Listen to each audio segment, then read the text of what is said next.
Assalamualaikum warahmatullahi wabarakatuh. Sampurasun. Yang saya hormati Saudara Ketua, Wakil Ketua, dan anggota DPRD Provinsi Jawa Barat yang masih nampak segar dan ceria menjalankan ibadah puasanya. Yang lesu itu menghadapi lebarannya. Karena saya tahu namanya anggota DPRD pasti banyak yang datang ke rumah untuk ingin dibahagiakan menjelang Hari Raya Idul Fitri. Sedangkan di nomenklatur anggarannya tidak ada itu tunjangan THR bagi para anggota DPRD. Yang saya hormati Forum Koordinasi Pimpinan Daerah Provinsi Jawa Barat,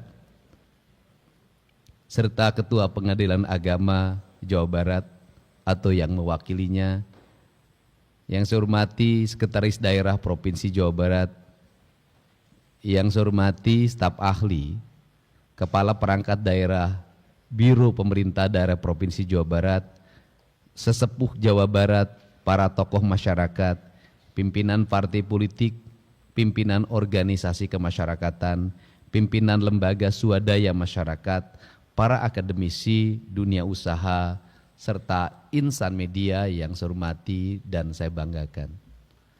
Saya mau cek Saudara Sekretaris Daerah, para kepala organisasi perangkat daerahnya ada berapa, yang hadir berapa? Kepala Bapeda, berapa yang hadir?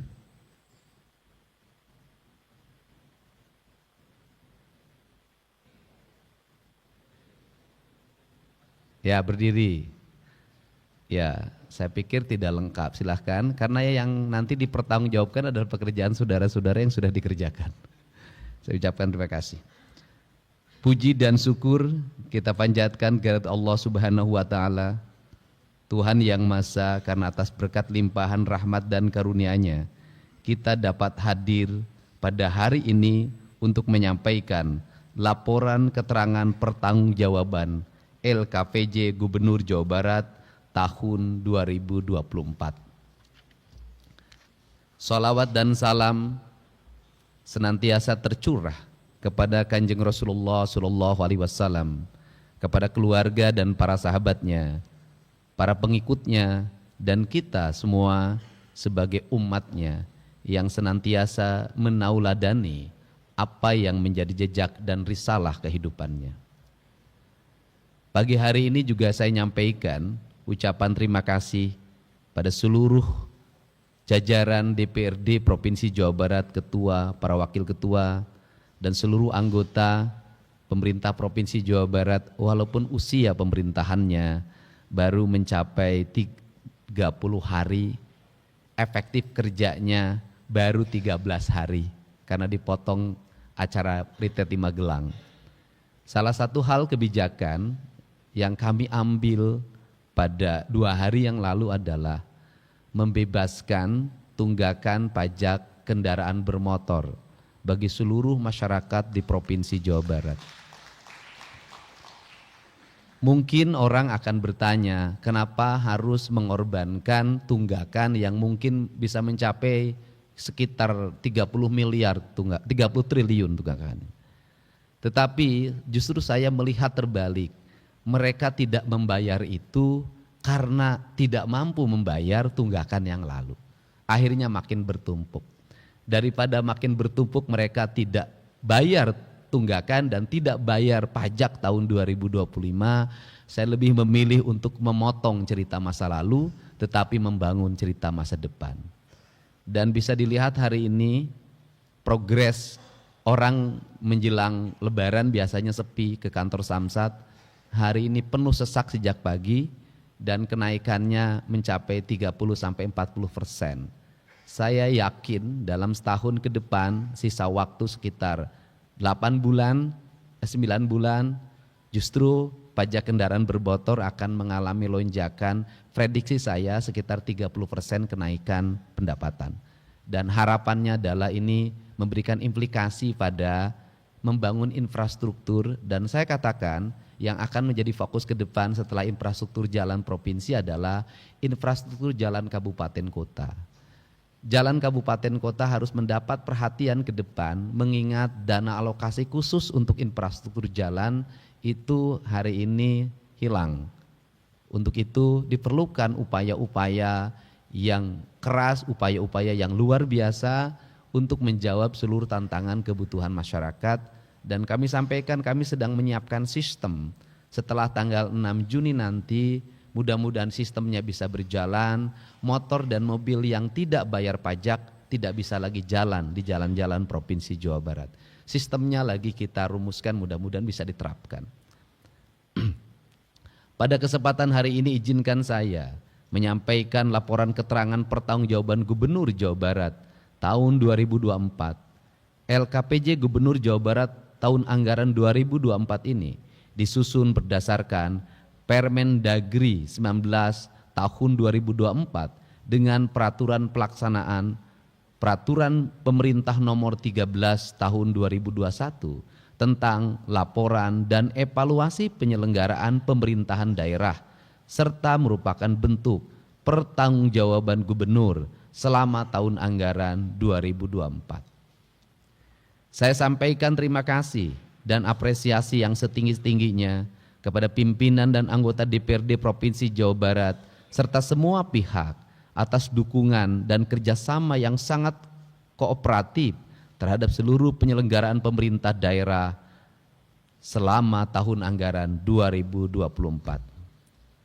Hadirin yang saya hormati, penyelenggaraan LKPJ Gubernur Jawa Barat tahun anggaran 2024 ini diawali dengan penjelasan mengenai pengelolaan keuangan daerah yang terdiri atas pendapatan daerah, belanja daerah, dan pembiayaan daerah. Pendapatan daerah yang bersumber dari pendapatan asli daerah atau PAD, pendapatan transfer, dan lain-lain pendapatan daerah yang sah. Pendapatan daerah terrealisasi sebesar 36,68 triliun rupiah atau mencapai 101,08% dengan rincian terlampir. 2. Belanja daerah terdiri dari belanja operasi, belanja modal, belanja tidak terduga, dan belanja transfer. Belanja daerah pada tahun 2024 terrealisasi sebesar 36,91 triliun rupiah atau mencapai 96,31% dengan rincian terlampir. Pembiayaan daerah terdiri dari penerimaan pembiayaan dan pengeluaran pembiayaan. Penerimaan pembiayaan terrealisasikan sebesar 1,23 triliun rupiah atau mencapai 100,03%, dan pengeluaran pembiayaan sebesar 618,80 miliar rupiah atau mencapai 100% dengan rincian terlampir. Pimpinan dan anggota DPRD yang terhormat, selanjutnya akan saya sampaikan gambaran capaian indikator kinerja daerah tahun 2024 sebagai berikut.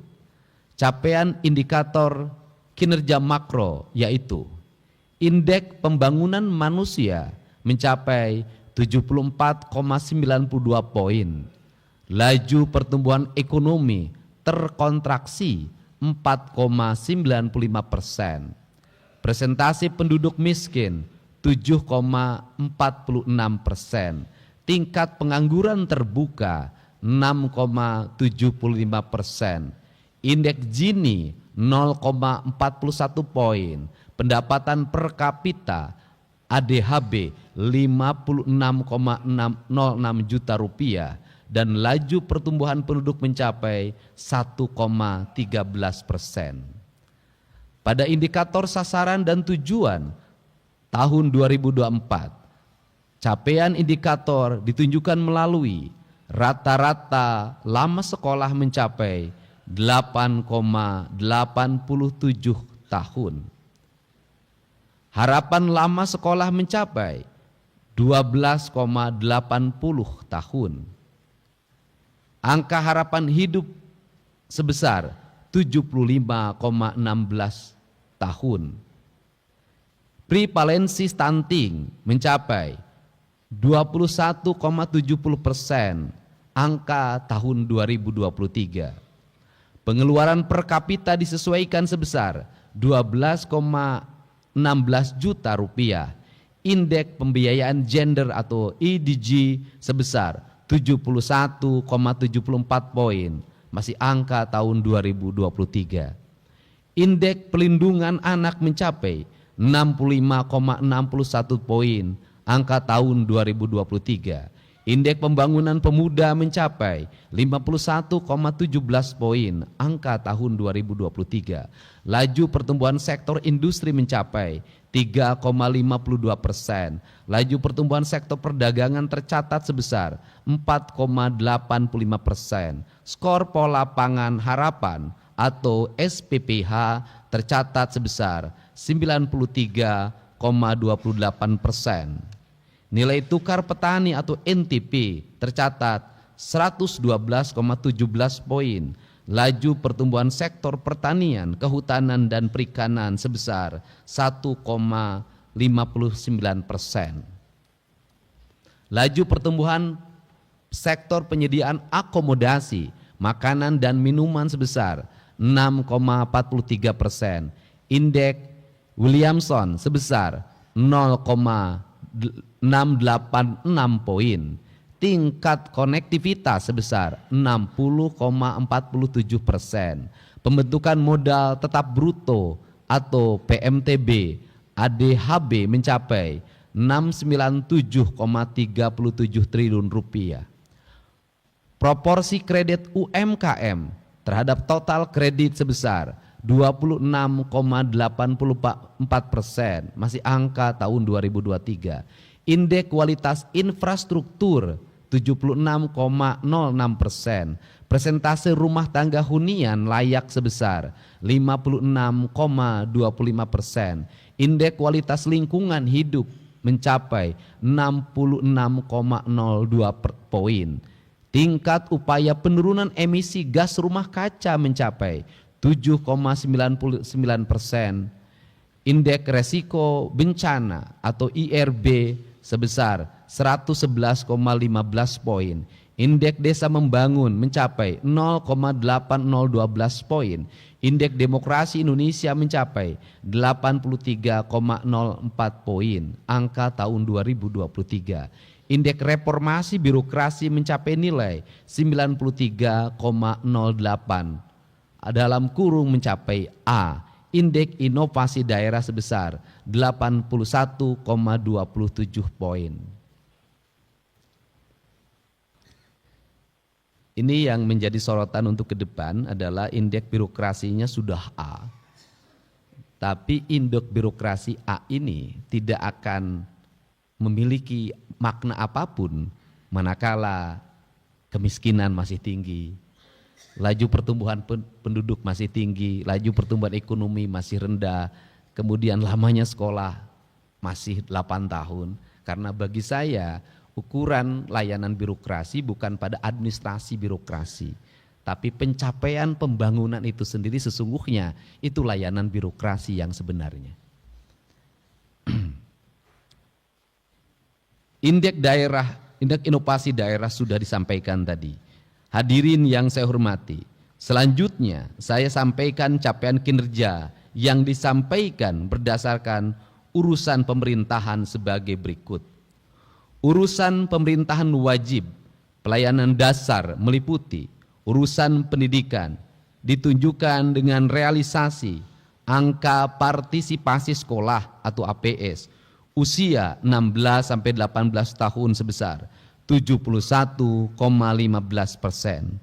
Angka partisipasi sekolah usia 4 sampai 18 tahun penyandang disabilitas sebesar 56,39%. Ini catatan ke depan, artinya bahwa kerangka pijak pembangunan ke depan harus mendorong anak-anak penyandang disabilitas untuk bersekolah.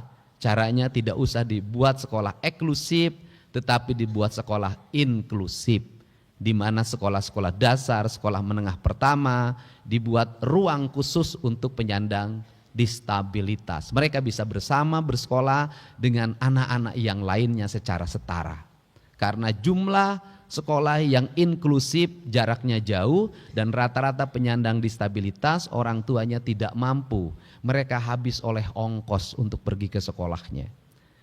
Nilai raport pendidikan sebesar 69,79 poin. Laju sektor penyediaan akomodasi makanan dan minuman sebesar 6,43%.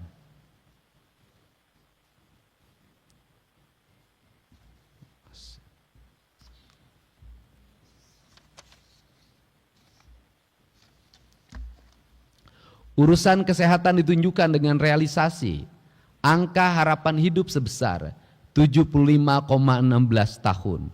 Urusan pekerjaan umum dan penataan ruang ditunjukkan melalui 1A, tingkat kemantapan jalan sebesar 86,44%. Persentase aksesibilitas menuju kawasan potensial dan pusat-pusat kegiatan sebesar 26,28%.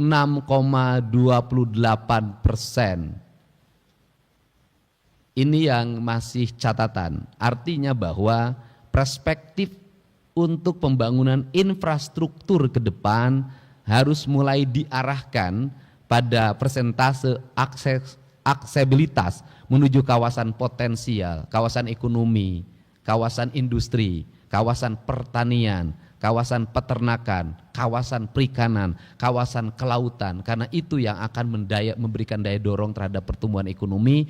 Aksesnya masih relatif rendah. Persentase pemanfaatkan ruang wilayah kewenangan provinsi yang sesuai dengan tata ruang sebesar 59,80%. Dan khusus untuk bidang tata ruang ini menjadi fokus sorotan untuk ke depan. Kita bisa mengambil pembelajaran dari kasus yang terjadi hari ini, di mana hujan yang hanya 20 sampai 30 mm sudah menimbulkan banjir yang luar biasa. Artinya kalau hujannya 50 mm, saya yakin kota Bekasi tenggelam. Kabupaten Bekasi tenggelam, sebagian Karawang tenggelam. Jadi saya sampaikan sekali lagi bahwa hujan saat ini belum dikategorikan sebagai hujan ekstrim. Masih 20 sampai 30 mm. Ekstrim itu kalau sudah 50 sampai 60. Artinya tidak ekstrim saja sudah menimbulkan bencana. Problemnya apa? Problemnya adalah ada 3. 1, di kawasan hulu, ruang-ruang terbuka hijau yang terdiri dari areal hutan, areal perkebunan itu berubah menjadi areal-areal berbeton. Konsep ekowisata yang dikembangkan oleh PTPN mengalami penyimpangan karena ekowisatanya harusnya begini. Kalau ekowisata perkebunan teh maka kebun tehnya dipertahankan dan tetap ada. Bangunannya kecil-kecil. Yang sekarang terjadi adalah ekowisata perkebunan teh, kebun tehnya dibabat, diganti dengan bangunan. Sehingga Gubernur Jawa Barat mengeluarkan peraturan gubernur yang isinya larangan pembangunan perubahan kawasan pertanian, perubahan kawasan kehutanan, perubahan kawasan daerah aliran sungai, dan perubahan kawasan perkebunan. Dan ini akan berdampak pada tata ruang yang nanti akan disesuaikan dengan kabupaten kotanya. Nah kemudian yang kedua ini saya sampaikan juga, ini penting. Yang kedua adalah daerah aliran sungainya mengalami pendangkalan dan penyempitan. Bahkan sudah banyak yang bersertifikat hak milik. Ini yang menjadi sorotan utama dengan Kementerian PUPR. Kemudian yang berikutnya adalah banyak sekali perumahan-perumahan yang dibangun di atas sawah produktif dan berada di tengah sawah dan berada di pinggir sungai, sehingga wajar kalau ada rumah yang terendam sampai gentingnya. Dan ini Ini juga harus dipikirkan dengan agar ini selaras dengan konsep pengembangan 3 juta rumah. Karena pengembangan 3 juta rumah, apalagi rumahnya sederhana, pasti ingin mendapatkan tanah yang murah. Dan tanah yang paling murah yang bisa didapat hanya tanah sawah. Ini yang harus menjadi bahan perhatian kita semua dalam pengembangan tata ruang. Dan tadi pagi saya sampaikan ke kepala bidang tata ruangnya, tolong hal yang terlihat saja dibenahi. Kalau Bapak pergi ke Garut, itu di sebelah kanan Nagreg, itu ada jembatan di bawah kolong.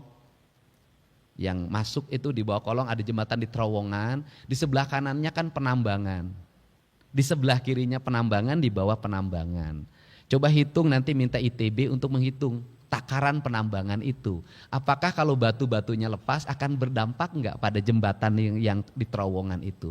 Mungkin enggak jembatannya roboh. Ini yang harus menjadi bahan perhatian karena seringkali kita abai terhadap masalah seperti ini. Kalau menuju arah Garut sebelah kiri jalan di atas itu ada penambangan yang besar sekali, batunya turun ke bawah. Tolong pikirkan kalau itu nanti mungkin enggak itu longsor.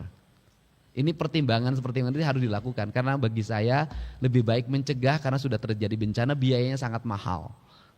Banjir sekarang dalam hitungan saya kalau di recovery itu lebih dari 7 triliun. Biaya pembebasan tanah untuk wilayah yang daerah aliran sungainya sudah berubah bersertifikat dan sudah tumbuh bangunan, pembebasan tanahnya itu untuk hanya wilayah Bekasi saja itu membutuhkan dana 8 triliun. Pengerukan sungai dan pelebarannya itu membutuhkan biaya sekitar 8 triliun. Jadi untuk menyelesaikan itu saja 16 triliun. Berat sebenarnya. Makanya tata ruangnya harus segera dibenahi. Nah, persentase peningkatan kapasitas tampung sumber air sebesar 0,437%. Indeks kinerja sistem irigasi atau IKSI sebesar 57,04 poin. Akses sanitasi sebesar 75,1%. Akses air minum layak sebesar 94,9%. Akses penanganan sampah perkotaan sebesar 70,77%. Presentasi bangunan dan lingkungan yang memenuhi standar kelayakan kawasan strategis dan tematik sebesar 20%. Masih sangat rendah. Untuk itu ke depan bidang perumahan pemukiman harus segera membenahi. Presentasi bangunan gedung yang memenuhi unsur penyelenggaraan bangunan gedung sebesar 95%. Urusan perumahan rakyat dan kawasan pemukiman ditunjukkan melalui 1. Tingkat ketersediaan rumah layak sebesar 100,26%. Kemudian persentase penurunan luas kawasan kumuh kewenangan provinsi 10-15 hektar sebesar 67,49% dan ini sampaikan di Kota Bandung. Tadi pagi saya sudah mendapat WA dari masyarakat yang itu masuk dalam kawasan kumuh. Kemudian ada pihak yang mengaku ahli waris, penduduknya rumahnya sekitar 1.500 rumah akan digugat ke pengadilan. Dan gugatannya kayaknya memiliki landasan relatif didukung oleh kelurahannya. Ini PR baru yang dan saya akan mendampingi pendampingan hukumnya. Mau lari kemana kalau kemudian itu tanahnya diputuskan oleh pengadilan menjadi milik perorangan. Seperti kasus juga yang terjadi di SMA Negeri 1 Kota Bandung. Dan saya akan terus memberikan pendampingan agar pemerintah provinsi memenangkan gugatannya. Kemudian urusan ketentraman, ketertiban umum dan pelindungan masyarakat ditunjukkan melalui indeks ketentraman dan ketertiban sebesar 100 poin, indeks ketahanan daerah sebesar 0,72 poin. Hal yang hari ini menonjol adalah orang tidak merasa tentram karena banyaknya orang yang mengaku sebagai ormas, yang mengaku sebagai LSM, yang sudah secara terang-terangan melakukan intimidasi. Di Kota Bekasi kemarin ada security yang diintimidasi. Di Kabupaten Bekasi, salah satu ormas menaburkan sampah di depan kantor dinas kesehatan, walaupun sudah minta maaf. Tadi malam, Satuan Serse Polres Subang menangkap 6 orang yang melakukan pemerasan di kawasan industri Surya Cipta, yang di situ ada perusahaan mobil listrik BYD yang akan merekrut 16.000 tenaga kerja. Dan kemarin seluruh problemnya sudah selesai. Akses tol nanti hari Senin akan kita bicarakan, listrik sudah terkoneksikan, dan tahun ini rekrutmen akan segera dilaksanakan. Nah, untuk mencapai solusi itu saya sampaikan ke para anggota DPRD bahwa tadi pagi saya sudah telepon Kapolda dan Pangdam, mungkin hari besok kami akan mengeluarkan surat keputusan hari Senin pembentukan Satgas anti premanisme. Yang itu nanti terkoneksi sampai tingkat kecamatan. Kami akan melengkapi berbagai fasilitasnya, itu mobile, dengan target dalam tahun ini Jawa Barat terbebas dari premanisme.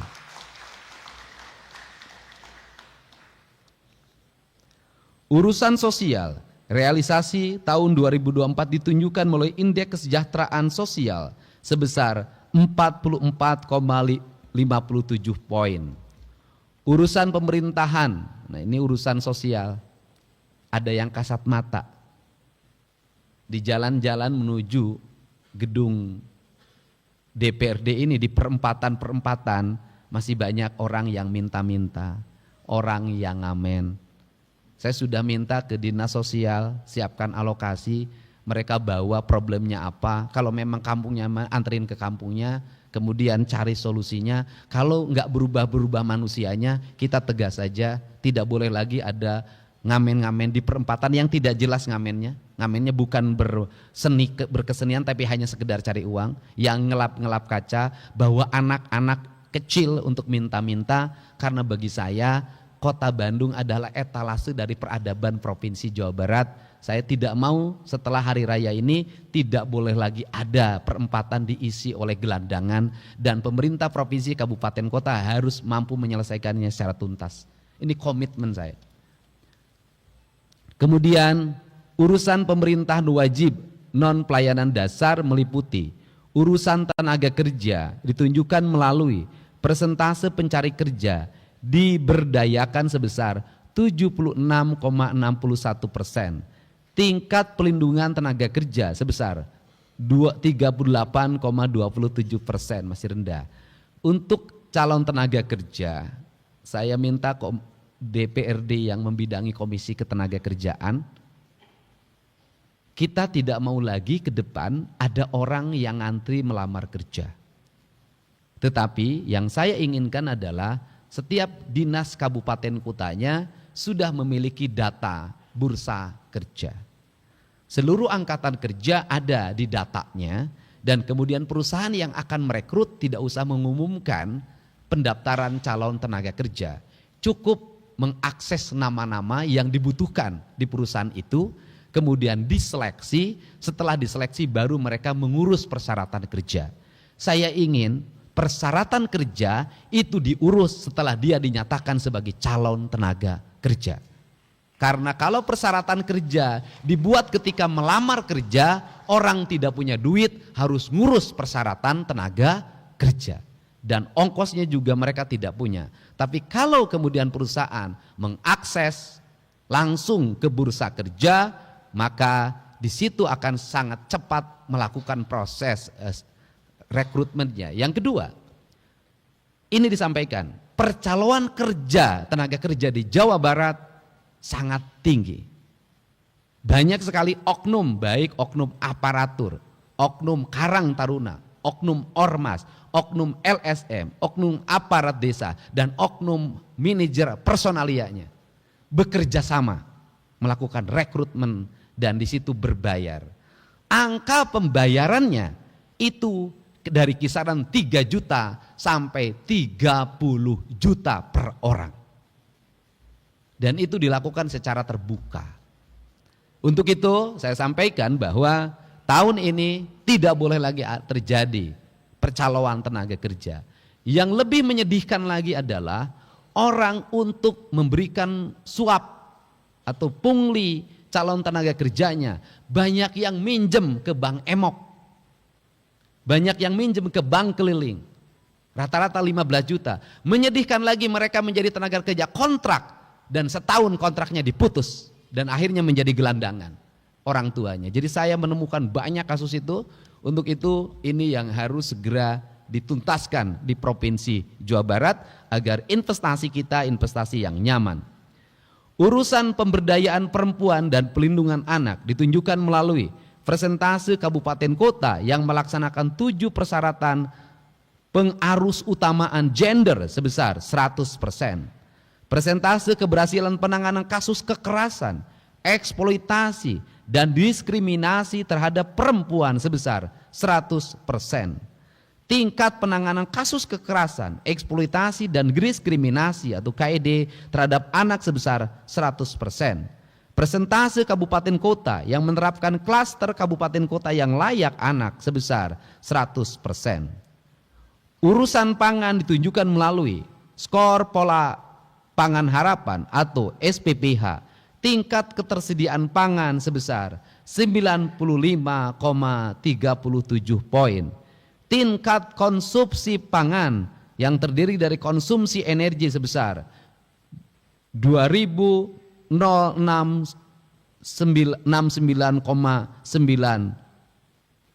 KKAL atau per kapita per hari, dan konsumsi protein sebesar 62,3 gram per kapita per hari.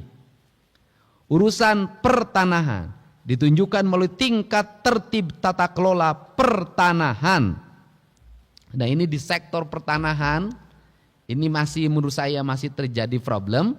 Itu bisa ditunjukkan banyaknya daerah aliran sungai yang itu sebenarnya tidak bisa dialihfungsikan dan dirubah kepemilikannya, itu banyak berubah bersertifikat.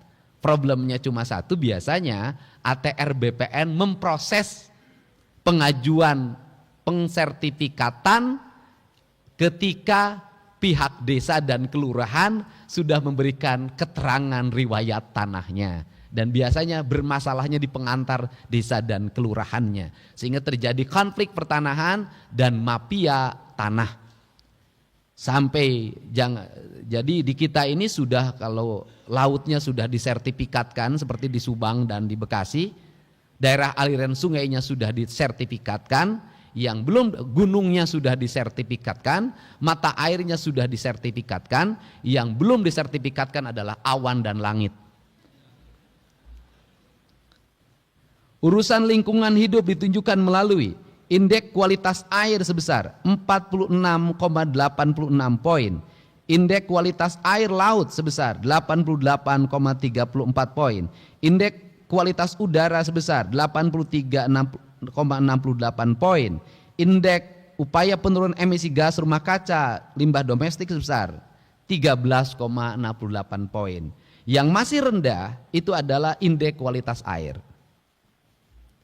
Untuk itu salah satu yang paling mencolok di depan mata kita adalah Bendungan Cirata, Bendungan Saguling, Bendungan Jatiluhur. Airnya sudah berubah menjadi seperti air kocok. Kenapa? Jumlah keramba terampungnya melebihi kapasitas, yang harusnya 10.000 menjadi 60.000. Sehingga terjadi kejenuhan ketika bulan November mereka menanam ikan, maka bulan Januari ikannya mati. Yang berikutnya yang harus menjadi bahan perhatian adalah angka korosi terhadap turbin yang membuat turbinnya menjadi berumur pendek.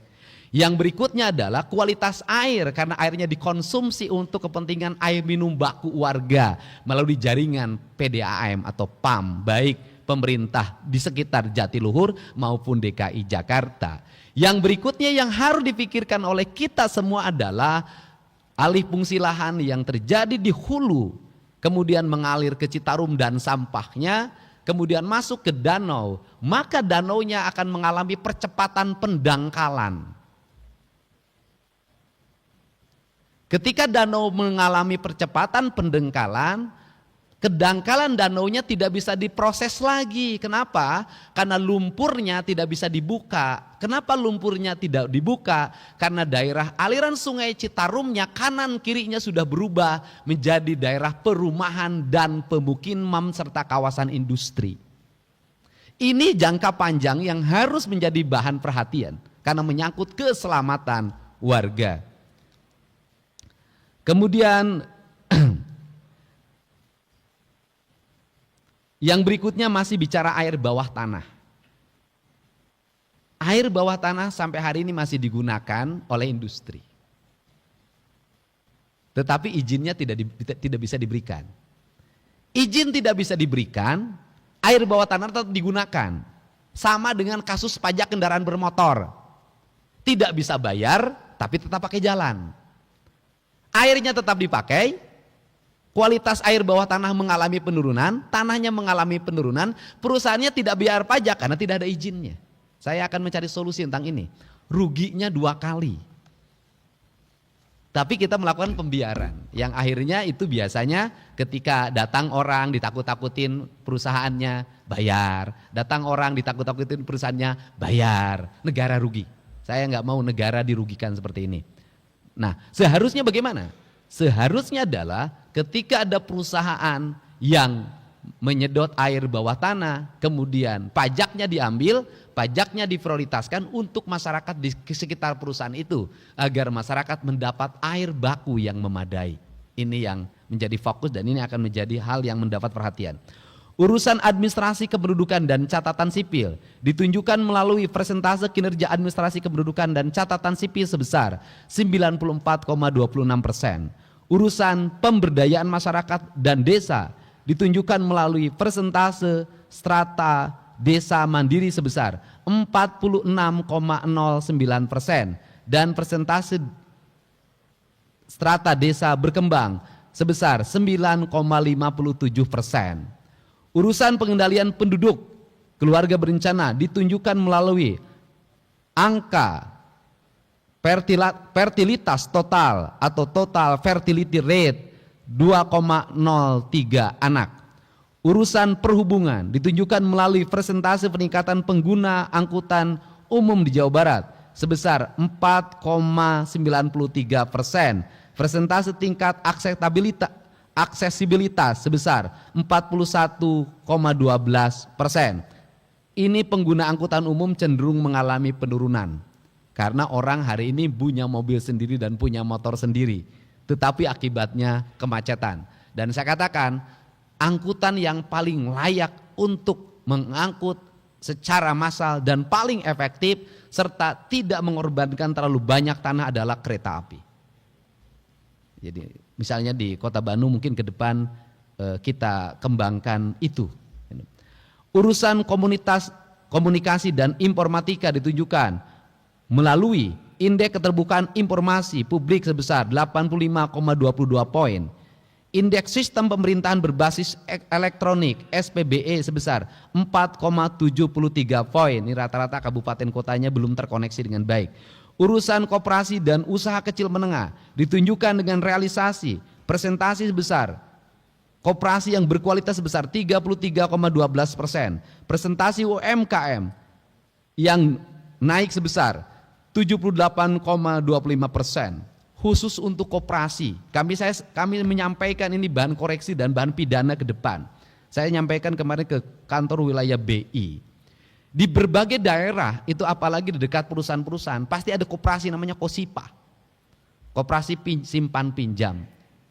Kalau orang Kerawang pasti senyum, kelihatannya seperti koperasi, tetapi sesungguhnya itu adalah rentenir yang berbajukan koperasi. Tidak ada anggota yang nyimpan uang di situ. Yang ada adalah yang pinjam. Jaminannya biasanya ATM para pegawai pabrik, para pensiunan. Dan kemudian negara ruginya 2. Mereka memasang tarif bunga 10%. Mereka tidak bayar pajak. Sehingga di Jawa Barat banyak orang yang datang tiba-tiba punya uang 1 miliar asal mau gebrak-gebrak orang, dalam 1 bulan dia tergaji 100 juta.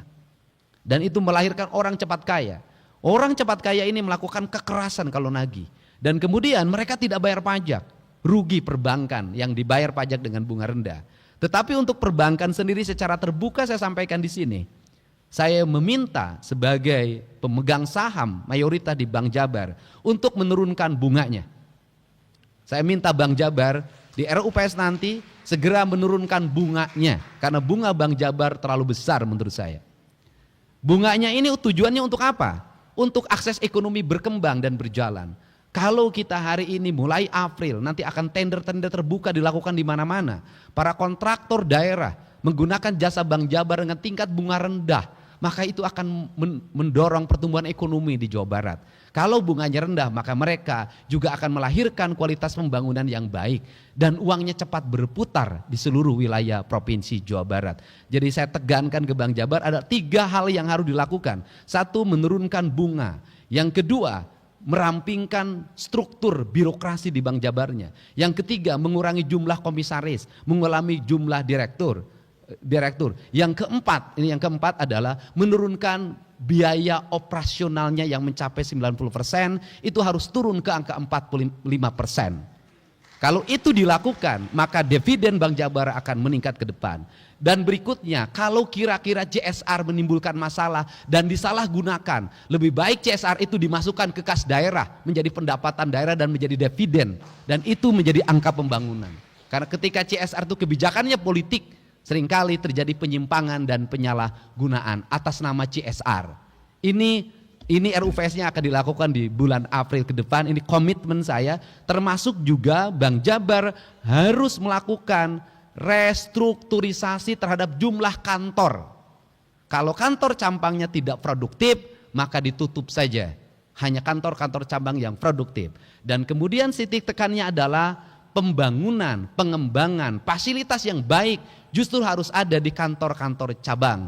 Saya tidak meridoi lagi Bank Jabar membangun menara di Jakarta yang tidak ada manfaatnya bagi pelayanan terhadap masyarakat. Urusan penanaman modal ditujukan dengan nilai realisasi investasi sebesar 251,14 triliun rupiah dan indeks kepuasan masyarakat terhadap pelayanan perizinan 91,81 poin. Saya sampaikan di Jawa Barat ini lebih banyak pabrik yang masuk dan menyerap tenaga kerja dibandingkan jumlah orang yang di PHK. Ini yang harus jadi catatan penting. Urusan kepemudaan dan olahraga ditunjukkan dengan realisasi 1. Angka partisipasi kepemimpinan pemuda sebesar 36,67 poin. Angka partisipasi masyarakat berolahraga sebesar 61,40%. Peringkat Jawa Barat pada multi event nasional termasuk peringkat 1 ya, juara PON ya. Urusan statistik ditunjukkan dengan tingkat kematangan penyelenggaraan statistik sektoral 3,07 poin. Urusan persandian ditujukan dengan indeks keamanan informasi yaitu indeks kami dengan 642 skor. Urusan kebudayaan, nah ini sandi ini yang paling dekat, yang paling banyak dipakai adalah sandi menjelang lebaran. Kalimat sandinya begini, ayak meren, itu sandi itu. Ini saya jelasin ya, pada waktu ada kepala desa yang menentang ketika daerah aliran sungainya di Gabus Bekasi itu dibongkar. Saya menyatakan ke kadesnya, oh ini nggak ada sewa-sewaan segala macam. Saya katakan ayak meren. Ternyata 2 hari setelah itu saya menemukan orang Sumedang tinggal di bantaran sungai itu membeli tanah di daerah aliran sungai itu sewa 1 juta per meter. Dia sewa 7 juta per meter per tahun. Jadi bantaran sungai itu kenapa penuh dengan rumah, dengan toko, ayak meren. Itu bayangkan kalau di Bekasi itu ada 1.000 bangunan kali 1 juta, berapa puluh miliar itu uang yang beredar. Makanya mereka menolak dibongkar dan saya dianggap otoriter karena ayak merennya terganggu. Nah, urusan Perpustakaan ditujukan dengan indeks pembangunan literasi masyarakat sebesar 72,76 poin. Nilai tingkat kegemaran membaca masyarakat 75,07 poin. Urusan kebudayaan ditujukan dengan persentase pemajuan kebudayaan Jawa Barat sebesar 38,39 poin. 39%. Ini kebudayaan itu jangan dipahami kesenian, arsitektur itu kebudayaan, perilaku hidup manusia itu kebudayaan. Kemudian perpustakaan itu kebudayaan, tata ruang itu kebudayaan, makanan itu kebudayaan, bahasa itu kebudayaan, seni itu kebudayaan. Jadi orang yang kebudayaan maju itu adalah orang yang mengalami perkembangan pengetahuan, perkembangan tata ruang, perkembangan industri, perkembangan UMKM dan seluruh perkembangan itu memiliki nalar kebudayaan, yaitu nalar kearifan lingkungan, itu nalar utamanya. Bahasa sederhananya, nalar karuhur sirungan kahandap akaran. Urusan kearsipan ditunjukkan dengan nilai laporan audit kearsipan internal baik sebesar 38 perangkat daerah dan tingkat keberadaan dan keutuhan arsip sebesar 100%. Pimpinan dan anggota DPRD yang saya hormati, urusan pemerintahan pilihan yang dilaksanakan oleh pemerintah daerah Provinsi Jawa Barat meliputi urusan kelautan dan perikanan ditujukan dengan realisasi PDRB sektor kelautan dan perikanan sebesar 25 triliun 101 miliar 25 miliar 101 juta 65 miliar rupiah. Urusan pariwisata ditujukan dengan realisasi presentasi peningkatan kunjungan wisata mancanegara ke Jawa Barat sebesar 69,10%. Persentase peningkatan kunjungan wisatawan Nusantara ke Jawa Barat sebesar 3,00%. Jadi yang datang ke Jawa Barat itu kebanyakan orang Jawa Barat. Yang dari luarnya hanya 3,00%. Sehingga ketika saya menyampaikan larangan studi banding, yang protesnya dari Jawa Tengah. Jadi orang Jawa Barat banyak yang pikniknya ke Jawa Tengah. Dan yang paling menarik lagi adalah ketika saya membuat larangan studi banding bagi anak sekolah, yang protesnya penyelenggara industri kepariwisataan. Artinya bahwa penyelenggara industri kepariwisataan di Jawa Barat hari ini ngandelin anak sekolah. Dan anak sekolah itu orang tua meraih uang untuk pergi pikniknya dengan alasan studi banding, rata-rata banyak yang pinjem uangnya ke tetangga atau ke bank-bank gelap. Ini riset saya. Rata-rata tinggal wisatawan mancanegara 2,61 hari, sangat sebentar. Rata-rata lama tinggal wisatawan Nusantara 1,32 hari, sangat sebentar. Urusan pertanian ditujukan dengan program jumlah produksi tanaman pangan hortikultura sebesar 16.575.477 ton, angka sementara. Laju peningkatan produktivitas komoditas perkebunan sebesar 1,58%. Nilai tukar usaha perkebunan rakyat sebesar 109,3 poin. Nilai tambah produksi perkebunan sebesar 51,77%. Dan produksi komunitas peternakan daging telur susu sebesar 2.167.697 ton, angka sementara. Urusan kehutanan ditujukan dengan indeks kualitas tutupan lahan sebesar 42,07 poin, sudah mengkhawatirkan. Persentase penurunan emisi gas rumah kaca sektor kehutanan sebesar 39,81%. Persentase peningkatan produksi hutan sebesar 32,88%. Urusan energi dan sumber daya mineral ditujukan dengan tingkat upaya penurunan emisi gas rumah kaca sektor energi sebesar 7,61%. Jumlah konsumsi listrik di Jawa Barat sebesar 70,0064 GWh. Persentase usaha pertambangan yang menerapkan aspek teknis aspek pengusaha sebesar 56,67%. Dan persentase meningkatkan konservasi cekungan air tanah di Jawa Barat sebesar 34,78%, sangat rendah. Urusan perdagangan ditujukan dengan laju pertumbuhan ekspor non migas 3,47%, sangat rendah. PDRB sektor perdagangan sebesar 408,26 triliun rupiah. Urusan perindustrian ditujukan dengan realisasi PDRB industri pengolahan sebesar 1.168.000,55 rupiah. Urusan transmigrasi ditujukan melalui presentasi transmigran yang ditempatkan 100%. Pimpinan dan anggota DPRD yang saya hormati, fungsi penunjang urusan pemerintahan yang dilaksanakan oleh pemerintah daerah Provinsi Jawa Barat.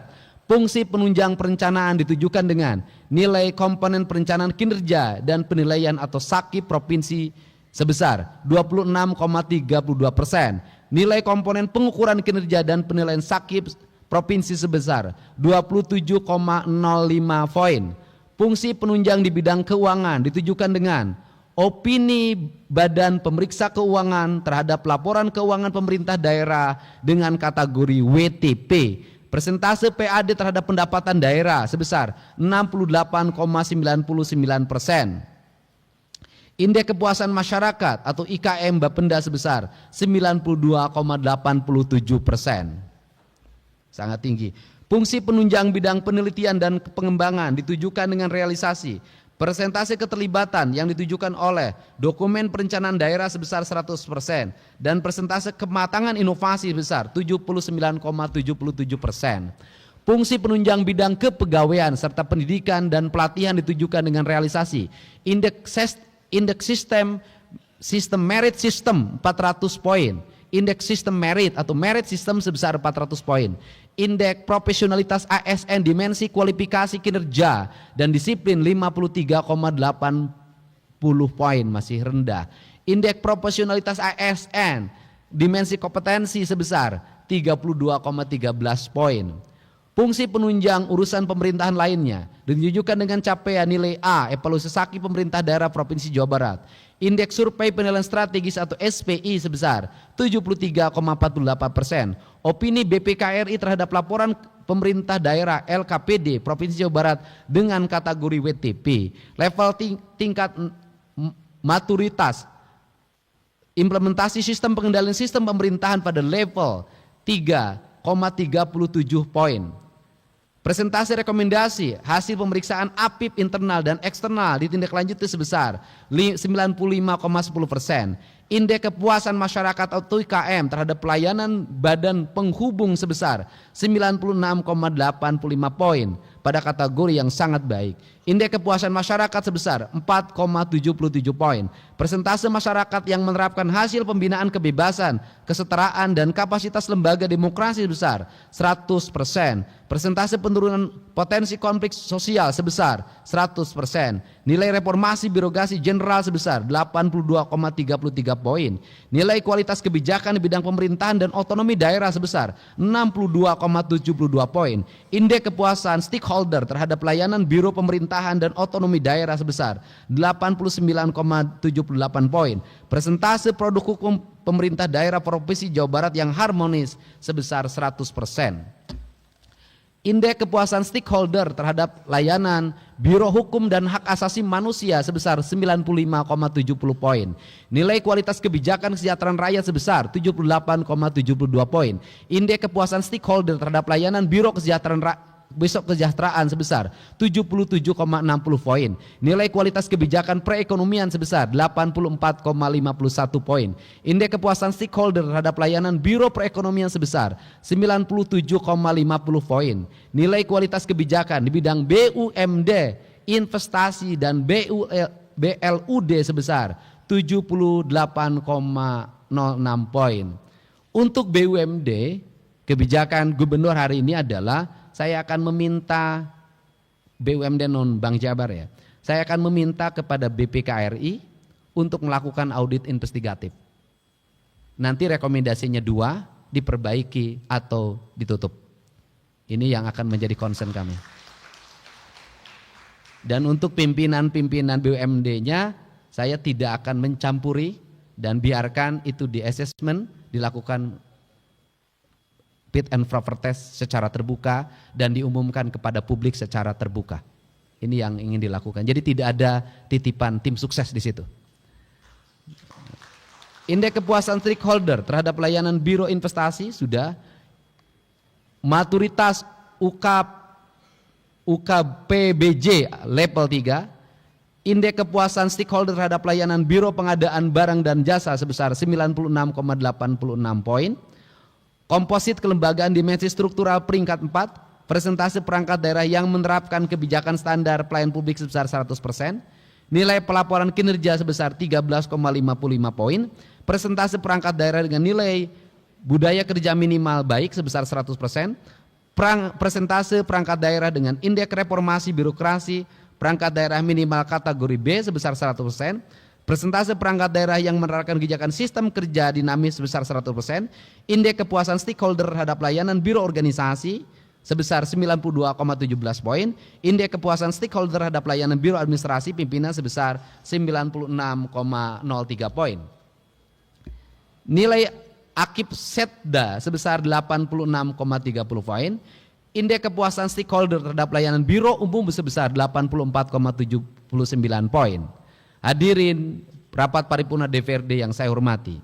Selama tahun 2024 ini pemerintah Provinsi Jawa Barat, ini bukan prestasi saya, ini prestasi Pak B mungkin, meraih 151 penghargaan yang terdiri dari 135 penghargaan pemerintah, 10 penghargaan non pemerintah, 6 penghargaan lembaga internasional, dan 7 sertifikasi akreditasi nasional dan internasional. Penghargaan ini merupakan pengakuan terhadap presentasi kolektif pemerintah Provinsi Jawa Barat dengan dukungan kuat dari DPRD Provinsi Jawa Barat dan kerjasama pemerintah kabupaten kota, dunia usaha, akademisi, dan seluruh masyarakat Provinsi Jawa Barat. Tapi kalau perspektif ke depan, bagi saya tidak dapat penghargaan nggak apa-apa. Yang penting jalan di Jawa Barat pada bagus.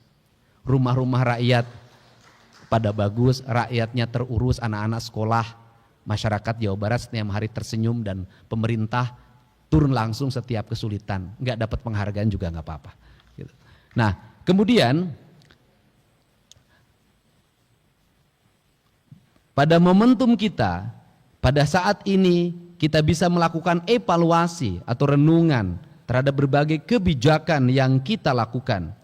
Sehingga dalam perspektif ke depan, seluruh penilaian yang dilakukan oleh para anggota DPRD Provinsi Jawa Barat yang nanti dalam bentuk pansus bisa menjadi bahan evaluasi dan koreksi dengan tidak mengulangi kesalahan serupa. Bagi mereka yang indeksnya sudah mencapai tingkat kepuasan tinggi, maka kita harus terus meningkatkannya. Masih rendah, maka kita harus memperbaikinya dengan kebijakan-kebijakan yang terukur.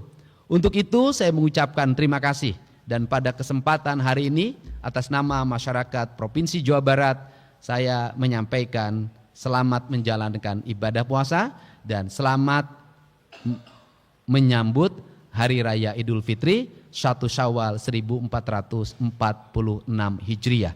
Semoga lebaran yang akan kita jalani, lebaran yang memberikan rasa nyaman, rasa aman, rasa bahagia. Dan kita juga harus menyampaikan apresiasi terhadap seluruh jajaran kepolisian, jajaran TNI, Satpol PP, Linmas, para medis, para pekerja sosial yang mulai hari ini mereka mulai meninggalkan keluarganya, ada di pos-pos keamanan untuk memastikan masyarakat di Jawa Barat bisa berlebaran secara aman, tertib, dan bahagia. Dan saya sampaikan kepada para anggota DPRD yang terhormat, ini bagian pengawasan di masyarakat, jalur-jalur mudik yang sering kredit seperti di jalur Limbangan, di jalur Tasik, di jalur Kuningan, di jalur Cirebon, dan di jalur Subang yang kelewati mudik, tukang becanya, supir angkotnya, tukang ojeknya, kemudian juga kusir delmannya, itu mendapat uang tinggal di rumah sebesar 3 juta rupiah per orang.